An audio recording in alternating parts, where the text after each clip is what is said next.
क्या कोई प्यार में इतना पागल हो सकता है कि अरबपति होते हुए भी अपनी बीवी के यहाँ नौकर बनकर रहे और दिन रात अपनी सास, साले, साली, अपनी बीवी, यहाँ तक कि घर के नौकरों तक की गाली खाए, जबकि वो उस पूरे परिवार को एक सेकंड में खरीद सकता था। तो उसकी क्या मजबूरी थी इन सब के पीछे? जानने के लिए सुनिए इंडिया की सबसे ज्यादा सुनी गई कहानी, वो भी फ्री।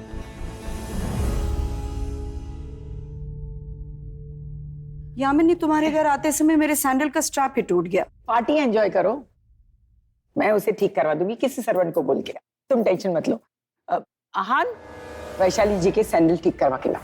यामिनी, बुरा मत मानना, तुम अपने दामाद से ये काम करवा रही हो। अरे दामाद है तो क्या हुआ, एक सैंडल ठीक नहीं करवा सकता क्या? वैसे भी कुछ करता धरता तो है नहीं। पता नहीं ये शनाया भी अपनी किस्मत में क्या लिखवा के आई थी जो ऐसा निठल्ला पति मिला है उसे। और इतने लोगों के सामने हुई अपनी ही सास से अपनी बेइज्जती सुन आहान की आंखें शर्म से नीचे हो गई। इस घर में सिर्फ उसकी सास ही नहीं, हर कोई उसका ऐसे ही मजाक उड़ाता था। उसके साले, साली, यहाँ तक कि उसकी पत्नी शनाया भी।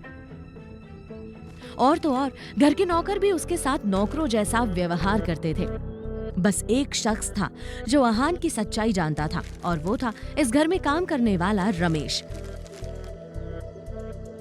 बाहर वालों के सामने आहान की ऐसी बेइज्जती होते देख वो दुखी होकर मन ही मन बोला, ये लोग शायद जानते भी नहीं कि ये लोग जिसका मजाक बना रहे हैं, अगर उस आहान की सच्चाई उन्हें पता चल गई तो यही लोग उसके पैरों में गिर जाएंगे।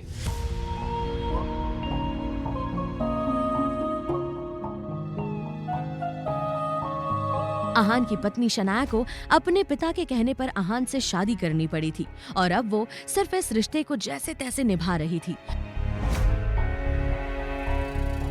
वरना गल फैमिली की लड़की नौकर की औकात वाले आहान से शादी तो छोड़ो, दोस्ती तक नहीं करती।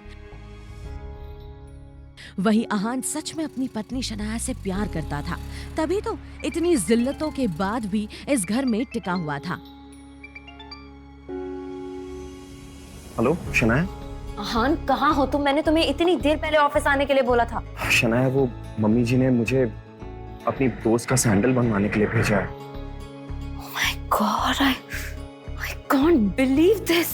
आहान, इस घर के नौकरों की भी इज्जत तुमसे ज्यादा है। तुम्हें शर्म नहीं आती? I don't think I can live with you anymore. हमें अलग हो जाना चाहिए।